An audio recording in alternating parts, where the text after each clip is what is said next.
We're now going to put our holes for our LEDs, and you'll notice on the diagram here that they're 30 millimeters apart, and that's the only measurement we've got. We're going to make some assumptions here. The first assumption is that they're in the middle this way, and they're lined in the middle this way. So if you either side of this line, if you were to draw a line in the middle, they would be 15 millimeters on either side of the line.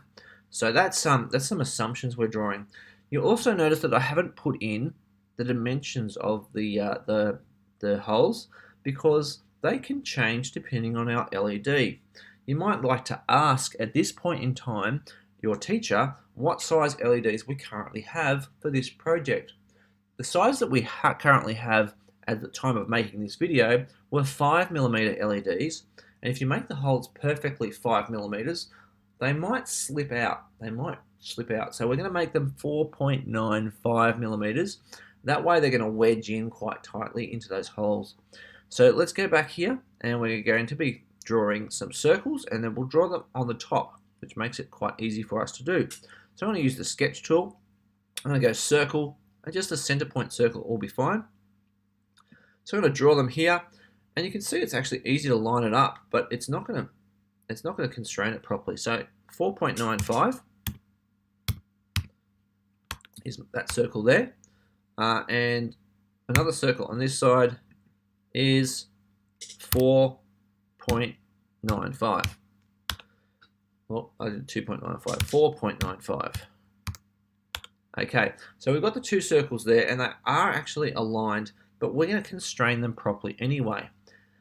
Once again, the best way to do this is to use the guidelines if we need to, but in this case we really don't need to use the guidelines because we actually made our lamp perfectly on the center. If you forgot to do that, that's going to cause you issues. You can actually go back to your original sketch and actually make that happen.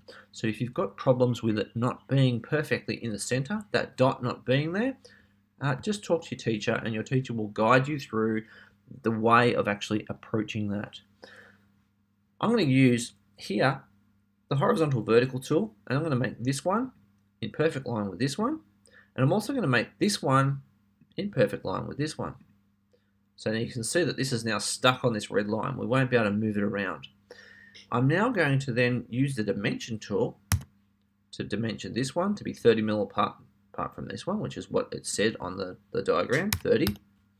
And if I dimension this one here and this one here to be 15, you notice it goes black. So that means it's a fixed sketch and we're ready to just do the extrusion through.